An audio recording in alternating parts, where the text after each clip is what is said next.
Hello friends, this is a practice video for Les Toréadors, first violin. We're going to be going measures 4 through 9.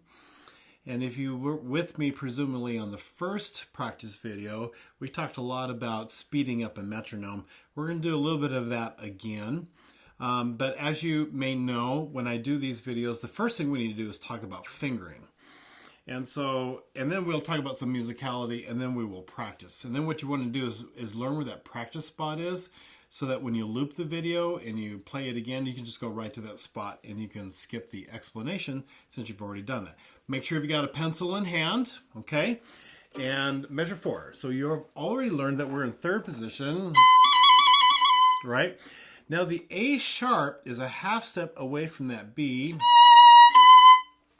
I like doing a little caret symbol right there to remind myself that's an A sharp. Some people like doing a little arrow up to remind themselves that the first finger has to scoot up. Either way, whatever works, doesn't matter. A sharp, B, D. So the whole step C sharp, half step D. Now, when you play measure 5, up bow it's going to be on the beat up bow, and then make sure the A goes back down a half step because you were playing an A sharp. Can't keep your first finger there. You got to scoot it back down. Sorry. Right? There we go. And then G, A, and then D. Now here we go. Measure 6, D. And now you need a shift to a second finger, D. Sorry, I missed it. This is 5th position. Couple of ways of practicing this. I love this idea of hearing the pitch, going to the pitch. So if you're not familiar with 5th position, then do that a lot. One great practice would be second finger B to D, and then second finger B, second finger D. Your hand needs to learn where that spot is. And then below that is going to be first finger C sharp. Even though you don't play it, you're not going to play that C sharp, but you got to think that's kind of where my first finger ought to be. So find the D. The other thing to find is you can practice is an E, third finger E, and that's the harmonic.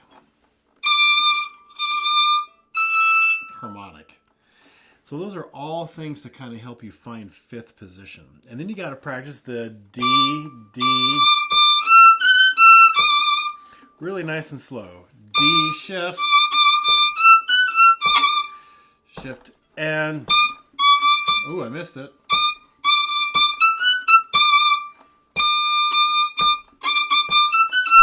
It's a quick little shift, especially when we start getting into tempo.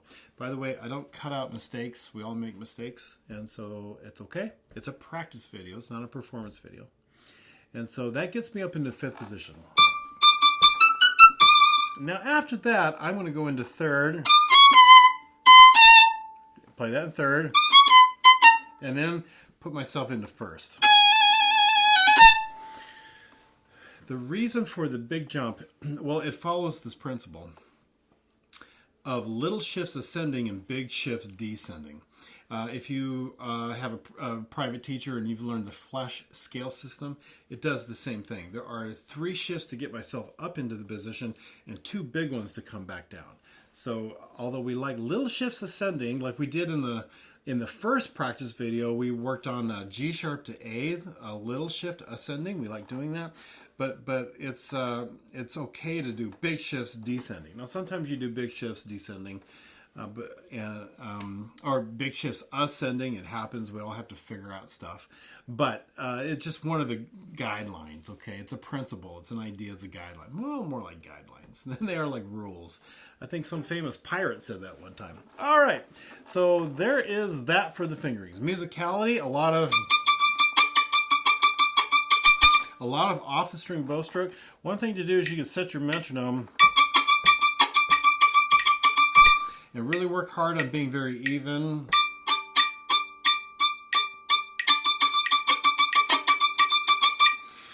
and not using too much bow, especially when you look at the fortissimo and you want to use a whole lot of bow. I'm guilty of that. You do want to be loud, but it's more important that you're accurate and being off the string as best as you can.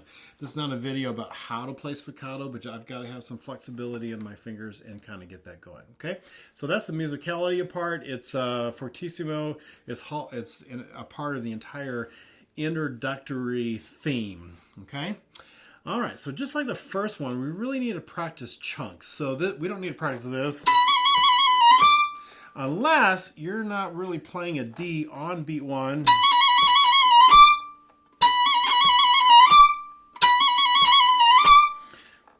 Okay, so once we get past that,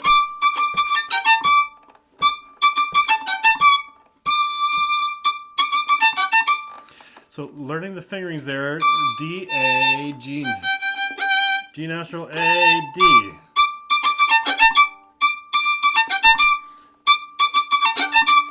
The one really to practice is the next measure. This is measure 6, so I got the D, D.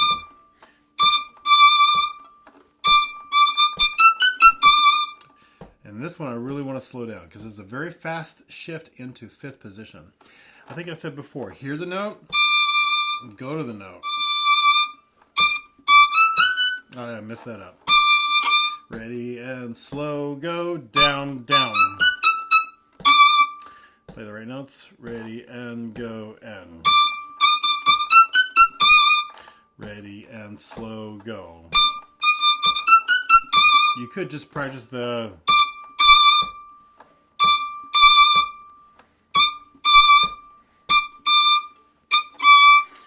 I was a little flat that time. Remember when I go into position, in 5th position, I'm going to that 2nd finger. It's the first time that thumb and 1st finger kind of break away from each other. 1st through 4th position are buddies all the time, but when I hit 5th, that C I've got kind of breaks just a smidge. And you start tucking your elbow as you play. All right, so this is not a good shift. And just to take my 2 and scoot it. Without moving my elbow. I need to move my elbow. They all need to go in place. A great practice for that is all fingers down, like in 1st position, and just travel up the instrument. And notice how your elbow has to move. It's going to have to move anyway for you to use those top fingers. So just travel and really just work on that shift to get myself up there.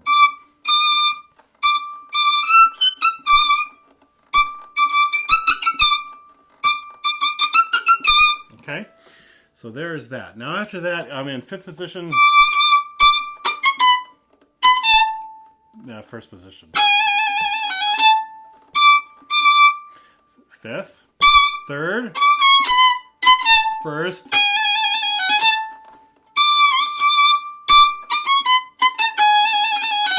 Okay, do that with me. So find the D. We're going slow. Ready and go and 3rd. 1st, again, find the D, 2, here we go, and now if you're not ready for any of that, why don't you just pause the video and then practice those in those little sections. Okay, so now find this spot wherever this marking is and know where it's at so that we can practice together. Okay, got my metronome to get fixed. This is quarter at 90. Remember we're in 3rd position. Maybe find the A. There's the B. Here we go. 1, 2, and here we go. And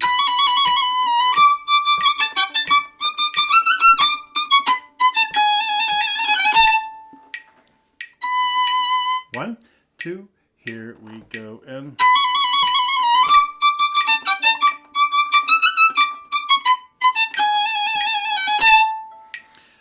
not bad. 92. 1, 2, and here we go. And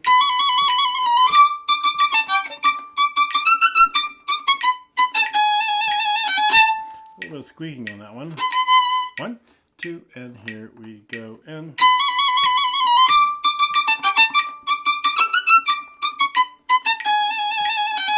like I said, maybe you need to practice the shift from 3rd to 5th.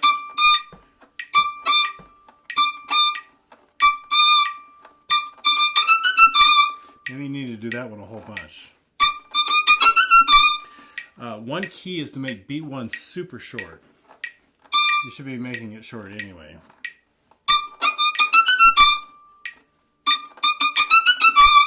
Okay. Beginning 2, and here we go, and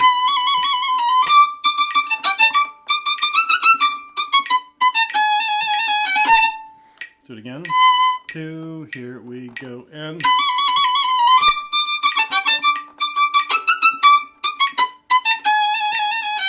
I was rushing a little bit. 2, and here we go, and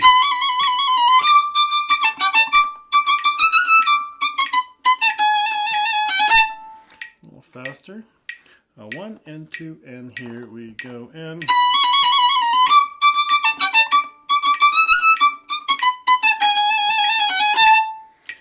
here we go, and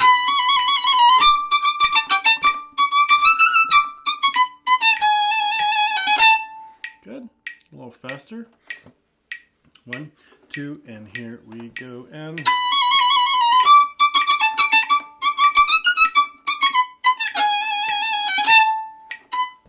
2, and here we go, and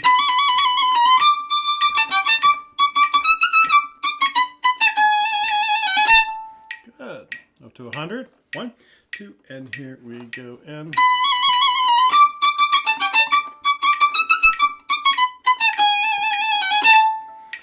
1 and 2, and here we go, and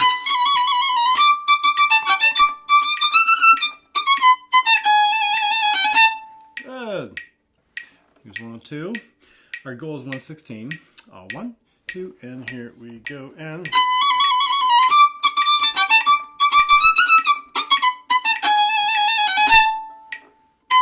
2, and here we go, and oh, I totally blew that. 1, 2, and here we go, and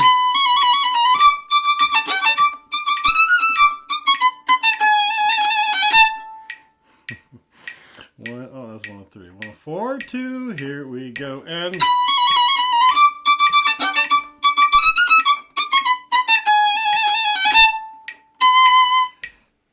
2, and here we go, and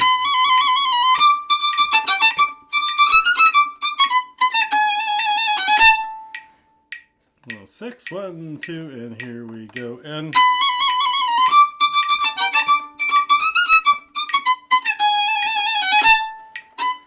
2, and here we go, and ooh, I missed 5th position. 2, and here we go, and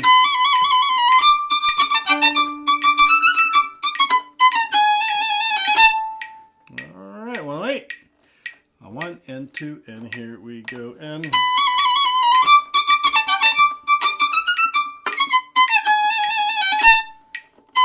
2, and here we go, and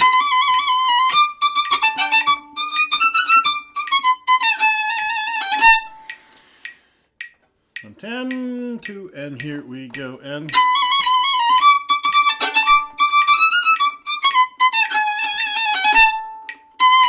2, and here we go, and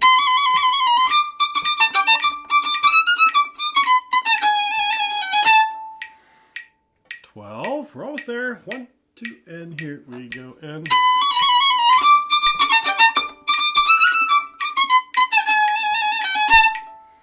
1, 2, and here we go, and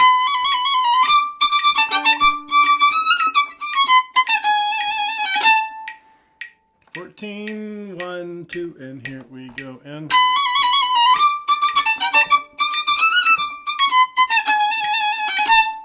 1, 2, and here we go, and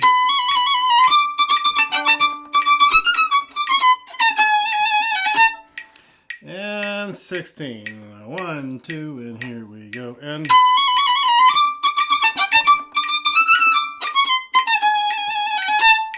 a little intonation at time. 1, 2, and here we go, and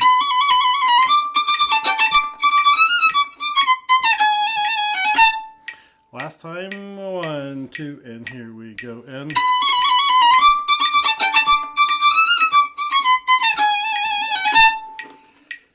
practice with me. All right, so go ahead and restart this video and do it along with me again and speed it up every single time. And or do it on your own. It's just kind of fun to do it with somebody else, I think. But that is solid practice on a very specific spot. If you do that every day for a week, it will be automatic. It'll be great. And you will be able to play really, really well and actually contribute well to your ensemble. And that's my goal for you. I just want you to enjoy playing. I want you to enjoy knowing that you're contributing to your ensemble, and you guys are making great music together. So thank you. Subscribe. I hope that you enjoy this, and I will see you on the next video.